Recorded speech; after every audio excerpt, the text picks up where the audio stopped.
Bismillahirrahmanirrahim. Assalamualaikum warahmatullahi wabarakatuh. Pelajar-pelajar yang cikgu sayangi sekalian, pada hari ini kita akan bertemu semula dalam program Ikhlas STPM. Cikgu adalah Cikgu Azni binti Mahmud, Guru Pengajian Am dari SMK Loh Yunus Bacok. Pada hari ini, cikgu akan fokus pengajaran cikgu kepada pengajian Am semester 1 bahagian B, di mana cikgu akan membincangkan tentang kemahiran menjawab soalan struktur.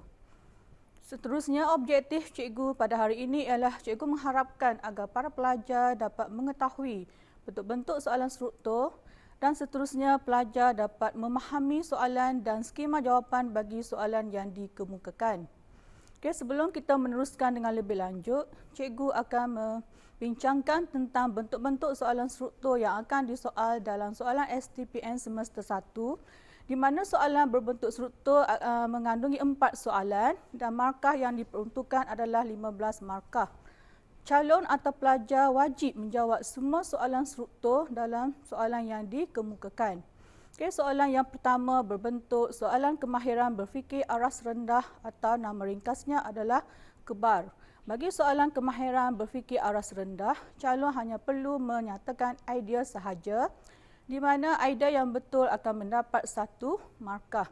Bentuk soalan yang kedua ialah soalan berbentuk kemahiran berfikir aras tinggi atau nama ringkasnya adalah KEBAT.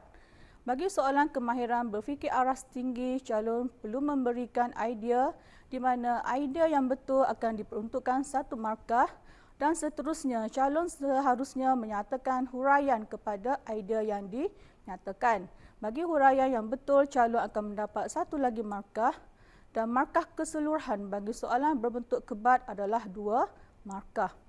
Okay, cikgu nyatakan di sini beberapa contoh soalan berbentuk KEBAR dan KEBAT. Untuk soalan yang pertama, cikgu akan bincangkan contoh soalan berbentuk kemahiran berfikir aras rendah. Okay, soalan berbunyi, nyatakan 4 fungsi Suruhanjaya Perkhidmatan Awam. Markah yang diperuntukkan adalah 4 markah. Okay, bagi soalan ini, calon perlu menyatakan 4 fungsi Suruhanjaya Perkhidmatan Awam yang membawa kepada 4 markah. Cadangan jawapan yang cikgu berikan yang pertama, membuat pengesahan jawatan kaki tangan awam, di mana calon tidak perlu menggunakan ayat yang lengkap. Sebagai contoh, fungsi Suruhanjaya Perkhidmatan Awam ialah membuat pengesahan jawatan kaki tangan awam. Calon hanya perlu menyatakan idea sahaja. Okay, contohnya, membuat pengesahan jawatan kaki tangan awam. Sekiranya idea yang diberikan bertepatan dengan skema yang diperuntukkan, maka calon akan mendapat 1 markah. Okay, idea yang kedua, menaikkan pangkat kaki tangan awam. Okay, jika calon betul bagi idea yang kedua, calon akan mendapat 1 lagi markah.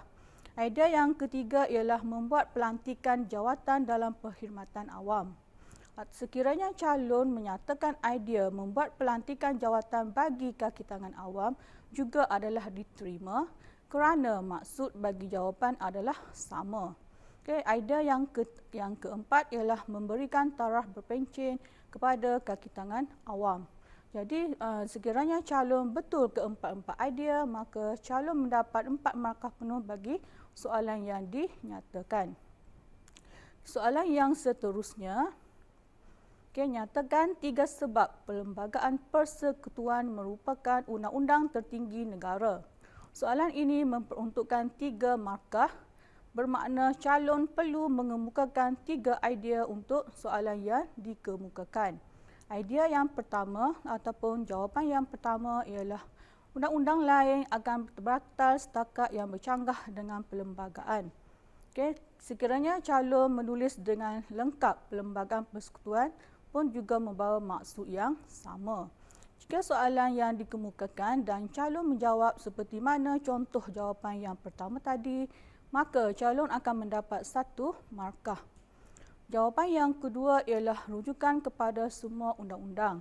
Okay, seandainya calon menggunakan ayat yang lengkap, maka calon boleh menulis Perlembagaan Persekutuan merupakan rujukan kepada semua undang-undang. Jadi calon akan mendapat 1 lagi markah untuk soalan berkenaan. Idea yang ketiga ataupun jawapan yang ketiga ialah panduan kepada pentadbiran negara. Okey, sekiranya calon dapat mengemukakan jawapan yang tepat seperti mana contoh yang cikgu bagi cadangan, maka calon akan mendapat 3 markah penuh bagi soalan yang dikemukakan. Okey, seterusnya, soalan menyatakan 4 prinsip tadbir urus yang baik. Okey, di mana markah yang diperuntukkan ialah 4 markah. Terdapat 9 prinsip tadbir urus, tetapi calon hanya perlu menyatakan 4 sahaja seperti mana kehendak soalan.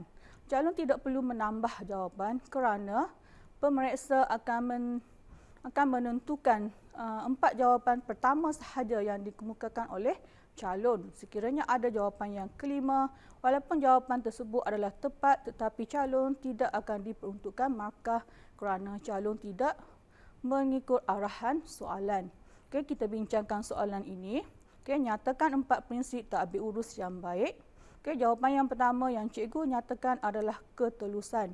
Sekiranya calon tulis perkataan telus, maka jawapan yang dikemukakan tidak tepat kerana jawapan yang tepat ialah ketelusan. Okey, bagi jawapan yang kedua iaitu beretika, sama juga sekiranya calon menyatakan etika, maka jawapan yang diberikan adalah tidak tepat kerana jawapan yang tepat ialah beretika. Bagi jawapan yang ketiga ialah efisien, efektif dan efisien. Okay, soalan ni jawapan yang ketiga adalah package. Sekiranya calon menyatakan salah satu daripada perkataan yang dikemukakan dalam jawapan, maka jawapan adalah tidak tepat. Tetapi sekiranya pelajar atau calon menulis secara terbalik iaitu efisien dan efektif, maka jawapan tersebut juga diterima kerana maksud tidak berlawanan. Jawapan yang keempat ialah integriti. Okay, bagi jawapan yang keempat, sekiranya calon menambah imbuhan ber, menjadikan jawapan sebagai berintegriti, maka jawapan yang calon kemukakan adalah tidak tepat kerana jawapan yang tepat ialah integriti sahaja. Tidak perlu ada perkataan imbuhan ber. Okay, seterusnya cikgu akan tunjukkan soalan yang keempat iaitu soalan berbunyi nyatakan 4 fungsi kerajaan dalam mentadbir negara. Okay, soalan ini juga memperuntukkan 4 markah. Okay, jawapan cadangan yang cikgu kemukakan yang pertama ialah menguatkuasakan undang-undang. Okay, seterusnya jawapan yang kedua yang cikgu cadangkan ialah mengadakan hubungan diplomatik dengan negara luar. Okay, sekiranya calon menyatakan mengadakan hubungan diplomatik sahaja, jawapan juga boleh diterima. Okay, jawapan yang ketiga yang cikgu cadangkan ialah merancang atau melaksanakan atau menilai atau menyelaras pentadbiran negara. Bagi jawapan yang ketiga, calon tidak perlu menulis semua perkataan yang cikgu cadangkan. Calon hanya memilih mana-mana perkataan yang sama erti. Sebagai contoh, calon menjawab merancang pentadbiran negara. Jadi sudah boleh diterima, ataupun calon menggunakan perkataan melaksanakan pentadbiran negara, atau calon menggunakan perkataan menilai pentadbiran negara, ataupun calon menggunakan perkataan menyelaras pentadbiran negara. Keempat-empat perkataan yang dicadangkan dalam skema jawapan adalah membawa maksud yang sama. Jadi calon hanya perlu memilih salah satu perkataan sahaja untuk dinyatakan dalam jawapan. Jawapan yang keempat yang cikgu cadangkan ialah merancang atau melaksanakan atau menilai atau menyelaras pembangunan negara. Jawapan yang keempat sama juga seperti jawapan yang ketiga tadi, di mana calon hanya perlu memilih mana-mana perkataan yang digunakan dalam jawapan. Okay, sebagai contoh, calon hanya menulis merancang pembangunan negara. Okay, jadi calon mendapat 4 markah sekiranya jawapan yang dikemukakan menepati skema jawapan yang disediakan. Seterusnya, soalan yang kelima yang berbentuk kemahiran berfikir aras rendah. Okay, soalan berbunyi nyatakan 4 fungsi parlimen. Okay, 4 fungsi parlimen di mana markah yang diperuntukkan ialah 4 markah. Okay, jawapan yang cikgu cadangkan yang pertama ialah menggubal undang-undang. Okay, jawapan yang kedua meluluskan undang-undang persekutuan. Bagi jawapan yang kedua, sekiranya calon hanya meluluskan undang-undang, maka jawapan adalah tidak relevan atau salah. kerana sepatutnya calon menulis dengan perkataan yang tepat, iaitu meluluskan Undang-Undang Persekutuan. Okay, bagi idea yang ketiga atau jawapan yang ketiga, fungsi parlimen ialah meluluskan perbelanjaan kerajaan. Sekiranya calon hanya memberikan jawapan setakat meluluskan perbelanjaan, maka jawapan yang dikemukakan ialah tidak tepat. Okay, bagi jawapan yang keempat ialah membincangkan perkara-perkara berkaitan kepentingan orang ramai. Sekiranya calon menukar perkataan orang ramai kepada perkataan awam, maka jawapan juga boleh diterima kerana orang ramai sama maksud dengan perkataan orang awam. Seterusnya, kita akan beralih pula kepada soalan berbentuk kebat, iaitu soalan kemahiran berfikir aras tinggi, di mana bagi soalan kebat, pelajar ataupun calon perlu menyatakan idea dan diikuti oleh jawapan. Okay, soalan yang pertama, mari kita sama-sama bincangkan. Soalan berbunyi, nyatakan dua hak rakyat Malaysia yang termaktub dalam Perlembagaan Persekutuan. Okay, nyatakan dua hak rakyat Malaysia yang termaktub dalam Perlembagaan Persekutuan, 4 markah. Walaupun soalan menggunakan perkataan nyatakan, tetapi calon perlu memberi huraian kerana soalan mengemukakan dua jawapan tetapi markah yang diperuntukkan adalah 4 markah. Bermakna calon perlu menyatakan idea dan seterusnya diikuti dengan huraian kepada idea yang dinyatakan. Okay, justru jawapan bagi soalan yang dinyatakan ialah yang pertama, hak kebebasan diri. Okay, calon akan mendapat 1 markah idea. Ayat yang seterusnya ialah calon perlu menyatakan huraian kepada idea tadi, iaitu seseorang itu tidak boleh dilucutkan nyawanya menurut undang-undang. Jadi calon mendapat 2 markah penuh untuk 1 jawapan. Bagi jawapan yang kedua, hak kesamarataan. Okay, calon mendapat 1 markah idea, diikuti oleh ayat yang kedua, semua orang mendapat perlindungan yang sama di sisi undang-undang. Jadi calon akan mendapat 1 lagi markah huraian dan markah penuh bagi jawapan yang kedua adalah 2 markah. Keseluruhannya, jika jawapan yang dikemukakan oleh calon kedua-duanya tepat dari segi idea dan huraian, maka calon mendapat 4 markah penuh bagi soalan yang dikemukakan. Seterusnya, soalan yang kedua bagi soalan yang berbentuk kebat atau soalan berbentuk kemahiran aras tinggi ialah jelaskan 2 cara penamatan kewarganegaraan seseorang warga negara Malaysia. Markah yang diperuntukkan ialah 4 markah. Okay, cara yang pertama ialah secara pelepasan atau penolakan. Okay, bagi jawapan yang pertama, sama ada calon menggunakan perkataan pelepasan atau penolakan. Tidak perlu menggunakan kedua-dua perkataan kerana maksud adalah sama. Jadi jawapan yang pertama ialah pelepasan atau penolakan. Calon akan mendapat 1 markah idea. Huraiannya ialah telah mendapat kewarganegaraan lain, ataupun calon boleh mengemukakan dengan ayat yang gramatis atau ayat yang lengkap, iaitu seseorang individu yang telah mendapat kewarganegaraan negara lain. Jadi untuk jawapan yang pertama, calon mendapat 1 markah idea dan 1 markah huraian. Jadi calon mendapat 2 markah penuh untuk 1 jawapan. Bagi jawapan yang kedua adalah secara pelucutan. Okay, calon mendapat 1 markah jika calon menyatakan pelucutan. Huraiannya ialah menderhaka kepada negara semasa peperangan, atau dalam ayat yang lengkap ialah seseorang yang telah menderhaka kepada negara semasa peperangan. Okay, bagi idea yang kedua atau idea yang berkaitan, sekiranya calon hanya menulis setakat menderhaka kepada negara, huraian yang diberikan adalah tidak tepat kerana semasa peperangan itu adalah huraian yang wajib ada dalam huraian bagi idea pelucutan.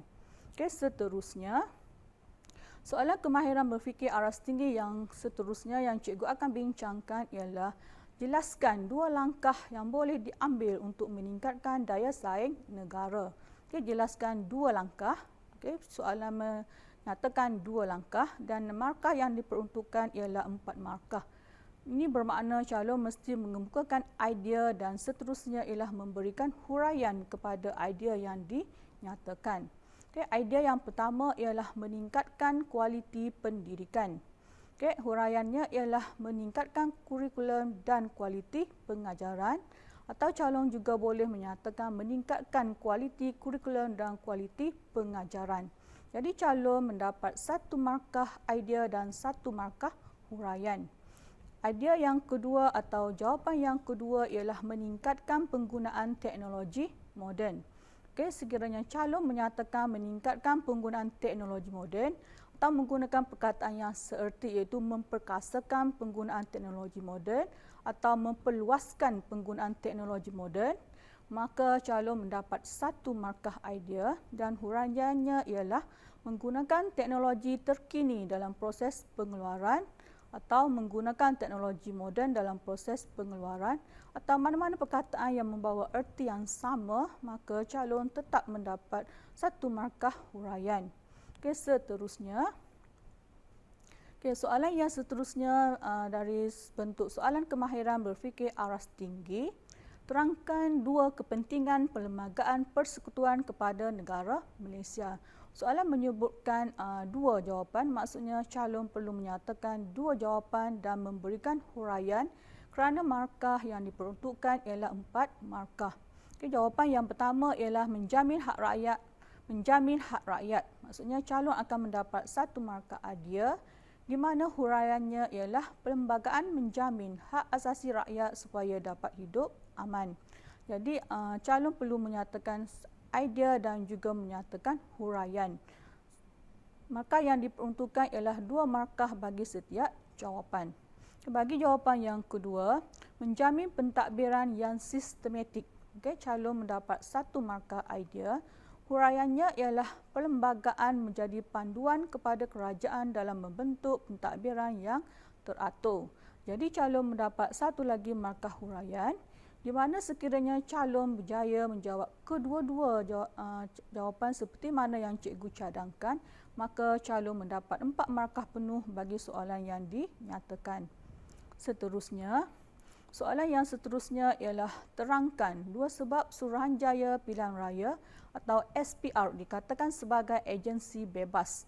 Okey, soalan menentukan 2 jawapan di mana calon mesti mengemukakan 2 jawapan dan memberikan huraian kepada setiap jawapan yang dinyatakan kerana markah yang diperuntukkan ialah 4 markah. Okey, jawapan yang cikgu cadangkan yang pertama ialah keanggotaan. Okey, ataupun kalau calon menjawab dalam ayat yang lengkap, calon boleh menyatakan Suruhanjaya Pilihan Raya atau SPR dikatakan sebagai agensi bebas dari segi keanggotaan. Bagi perkataan Suruhanjaya Pilihan Raya, calon tidak perlu mengulang perkataan yang lengkap. Cukuplah sekadar calon menulis SPR sekiranya calon ingin memasukkan perkataan SPR dalam idea ataupun huraian. Okay, cikgu ulang sekali lagi. Jawapan yang pertama ialah keanggotaan. Calon mendapat 1 markah idea. Huraiannya, ahli SPR dilantik oleh YDPA, okey, tanpa pengaruh mana-mana pihak. Maka calon mendapat 1 markah huraian. Jawab idea yang kedua ialah pengaruh. Okey, calon mendapat 1 markah idea. Huraiannya ialah SPR tidak dipengaruhi oleh parti politik atau badan pemerintahan atau kehakiman.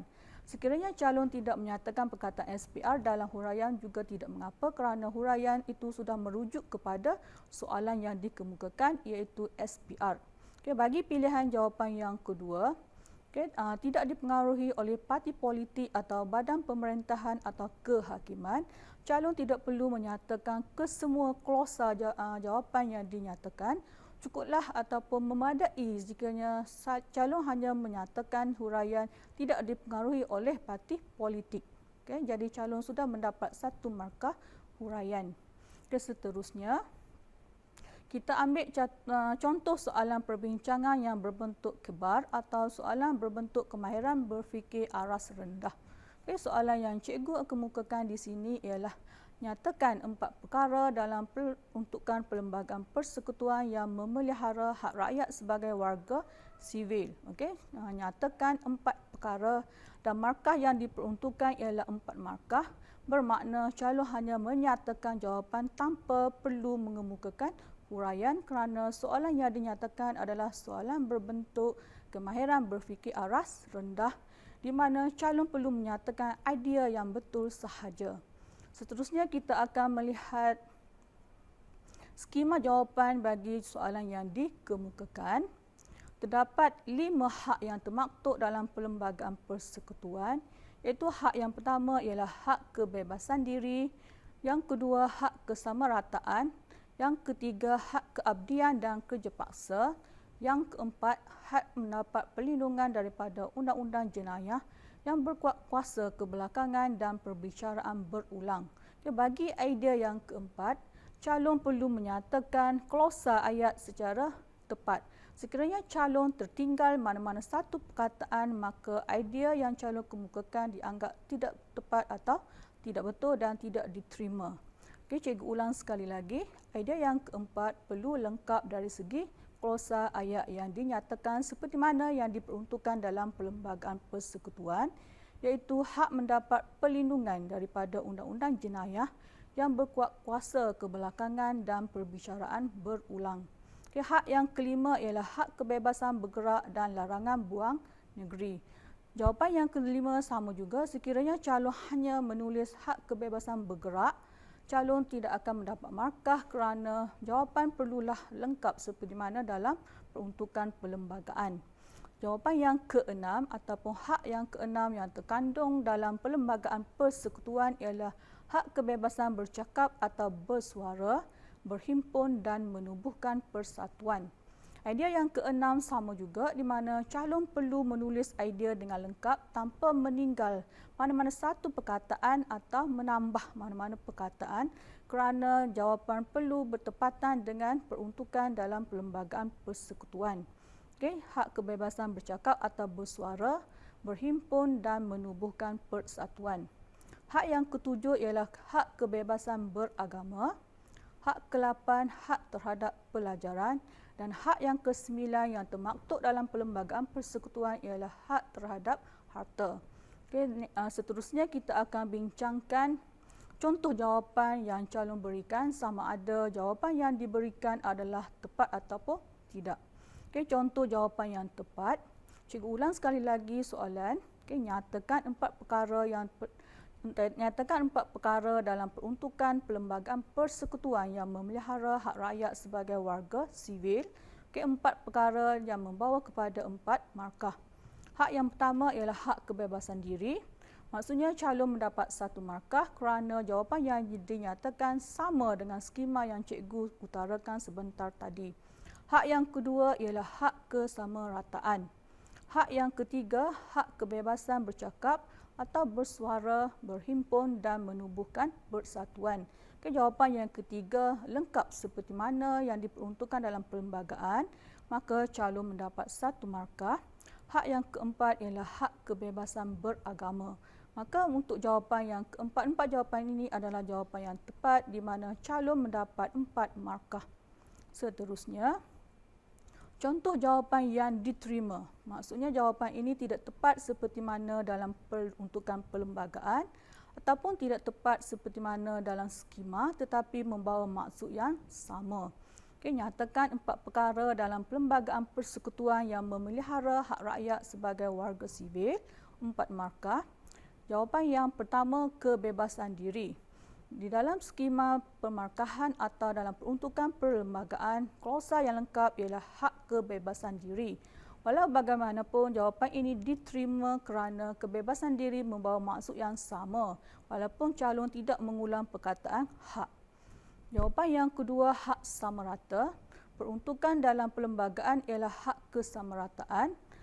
Walau bagaimanapun perkataan sama rata membawa maksud yang sama dengan kesamarataan, maka jawapan tersebut juga diterima. Bagi jawapan yang ketiga, kebebasan beragama, calon meninggalkan perkataan hak tetapi jawapan masih juga diterima kerana membawa maksud yang sama. Bagi jawapan yang keempat, hak terhadap harta benda. Jawapan yang diperuntukkan dalam skema ataupun peruntukan dalam Perlembagaan Persekutuan ialah hak terhadap harta. Walaupun calon menambah perkataan harta benda tetapi tidak membawa perubahan kepada maksud, maka jawapan yang calon kemukakan masih juga diterima. Untuk kes yang cikgu tunjukkan sekarang, calon tetap mendapat 4 markah walaupun jawapan yang dikemukakan tidak tepat seperti mana yang terkandung dalam peruntukan perlembagaan tetapi membawa maksud yang sama. Seterusnya, cikgu tunjukkan lagi jawapan yang tidak tepat dalam soalan yang sama. Nyatakan 4 perkara dalam peruntukan perlembagaan persekutuan yang memelihara hak rakyat sebagai warga sivil. Jawapan yang pertama, hak kewarganegaraan. Calon tidak mendapat markah kerana jawapan berkenaan adalah tidak tepat atau tidak relevan. Jawapan yang dikemukakan oleh calon tidak berkenaan kerana jawapan tersebut tidak terkandung dalam peruntukan perlembagaan persekutuan. Jawapan yang kedua ialah hak untuk bebas bersuara, juga tidak tepat kerana jawapan yang dikemukakan tidak tepat dari segi klausa yang dinyatakan dalam perlembagaan persekutuan. Jawapan yang sepatutnya ialah hak kebebasan bercakap atau bersuara, berhimpun dan menubuhkan persatuan. Idea yang ketiga atau jawapan calon yang ketiga ialah hak untuk beragama, juga tidak tepat kerana tidak membawa maksud yang sama seperti mana peruntukan dalam perlembagaan persekutuan. Jawapan yang sepatutnya ialah hak kebebasan beragama, di mana rakyat Malaysia diberi hak untuk memilih agama. Maksudnya mesti ada kebebasan dalam pemilihan beragama, bukan ada hak untuk beragama. Jadi jawapan yang sepatutnya ialah hak kebebasan beragama, sama dengan yang diperuntukkan dalam perlembagaan persekutuan. Jawapan yang keempat, hak untuk bebas bergerak di persekutuan. Jawapan yang keempat juga tidak tepat kerana tidak sama dengan peruntukan dalam perlembagaan persekutuan. Di dalam peruntukan, hak yang sepatutnya ialah hak kebebasan bergerak dan larangan buang negeri, iaitu calon perlu menjawab dalam klausa jawapan yang tepat seperti mana peruntukan perlembagaan persekutuan. Dalam kes yang sedemikian, keempat-empat jawapan calon tidak tepat, maka calon tidak mendapat markah bagi soalan yang dinyatakan. Seterusnya, cikgu akan bincangkan soalan berbentuk kemahiran berfikir aras tinggi, di mana calon perlu menyatakan idea betul dan diikuti dengan huraian. Contoh soalan yang cikgu bincangkan di sini ialah jelaskan 2 cara penamatan kewarganegaraan seseorang warga negara Malaysia, di mana soalan mengemukakan 2 cara, dan markah yang diperuntukkan ialah 4 markah. Jadi calon perlu mengemukakan satu idea dan diikuti dengan huraian. Kita tengok skema jawapan yang diberikan untuk soalan berkenaan. Skema yang pertama ataupun cadangan jawapan yang pertama ialah pelepasan atau penolakan dan huraiannya ialah seseorang telah mendapat kewarganegaraan negara lain. Sekiranya calon mengemukakan jawapan seperti mana skema jawapan yang cikgu kemukakan, maka calon mendapat 1 markah idea dan 1 markah huraian. Skema jawapan yang kedua ataupun cadangan jawapan yang kedua ialah pelucutan dan huraiannya ialah seseorang yang telah menderhaka kepada negara semasa peperangan. Jadi calon mendapat 1 markah idea dan 1 markah huraian. Seterusnya, cikgu akan tunjukkan kepada pelajar contoh jawapan yang tepat. Seperti mana yang cikgu tunjukkan dalam skema tadi, jawapan calon adalah sama dengan skema yang cikgu peruntukkan. Jawapan yang pertama ialah pelepasan. Calon mendapat 1 markah idea dan huraiannya seseorang yang telah mendapat kewarganegaraan negara lain. Calon mendapat 1 lagi markah huraian, maka calon mendapat 2 markah penuh untuk jawapan yang pertama. Contoh jawapan yang kedua, pelucutan. Calon mendapat 1 markah idea dan huraian yang calon kemukakan ialah seseorang yang telah menderhaka kepada negara semasa peperangan. Calon mendapat 1 markah huraian. Jadi markah penuh bagi idea yang kedua ialah 2 markah. Jadi untuk soalan yang berkenaan, calon telah mendapat 4 markah penuh kerana telah menjawab dengan tepat seperti mana skema jawapan yang diperuntukkan. Seterusnya kita berbalik kepada contoh jawapan yang kedua, iaitu cikgu masih lagi menunjukkan kepada calon atau berkongsikan kepada calon contoh jawapan yang tepat. Soalannya, Jelaskan dua cara penamatan kewarganegaraan seseorang warga negara Malaysia. Soalan yang sama tetapi cara jawapan yang berbeza. Jawapan yang pertama, pelepasan iaitu apabila seseorang yang telah mendapat kewarganegaraan negara lain. Bagi jawapan yang berkenaan, calon masih juga mendapat 2 markah iaitu calon telah menjawab dengan tepat tetapi penggunaan ayat yang berbeza. Okay, dalam jawapan yang diberikan adalah nampak dengan jelas di mana ada idea dan ada huraian. Pelepasan itu adalah idea dan iaitu mendapat apabila seseorang yang telah mendapat kewarganegaraan negara lain adalah huraian. Walaupun calon hanya menjawab dalam satu ayat tetapi ayat yang dikemukakan adalah jelas dari segi pernyataan idea dan huraian. Maka calon tetap mendapat 2 markah penuh bagi idea yang pertama. Contoh jawapan yang kedua atau idea yang kedua, pelucutan iaitu keadaan apabila seseorang yang telah menderhaka kepada negara semasa peperangan. Okey, idea yang kedua sama juga walaupun calon tidak memberikan idea dan diikuti oleh huraian, tetapi calon menjawab dalam satu ayat yang lengkap di mana dalam jawapan pelajar nampak dengan jelas ada idea dan ada huraian.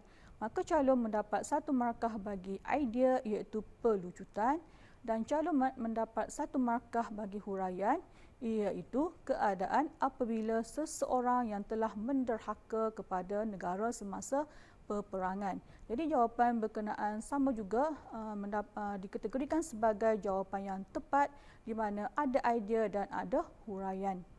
Seterusnya, cikgu tunjukkan di sini contoh jawapan yang kurang tepat.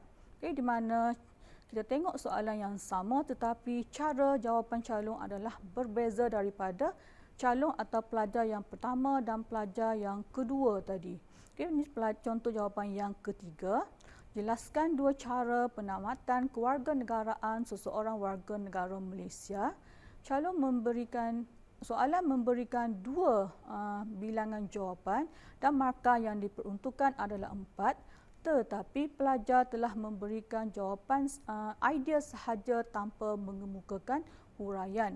Maka jawapan yang diberikan kita kategorikan sebagai jawapan yang kurang tepat. Okay, jawapan yang pertama, pelepasan.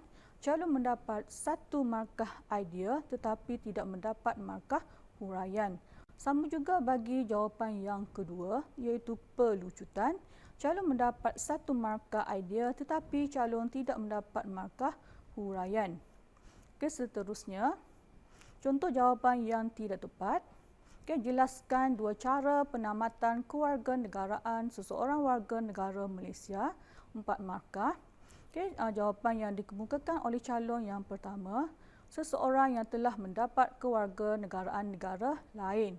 Okay, daripada jawapan yang dikemukakan, kita dapat lihat bahawa pelajar atau calon berkenaan hanya memberikan huraian tanpa memberikan idea.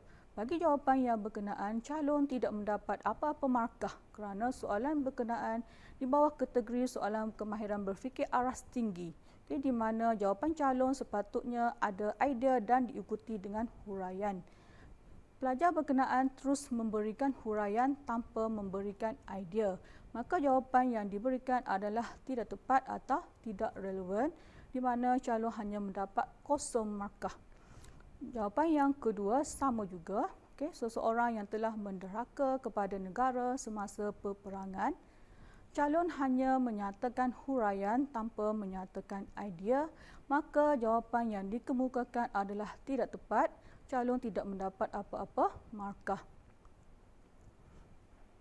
Okey, demikian saja perkongsian cikgu berkaitan dengan soalan yang kemahiran berfikir aras tinggi dan kemahiran berfikir aras rendah yang akan disoal dalam pengajian semester 1 bagi soalan struktur.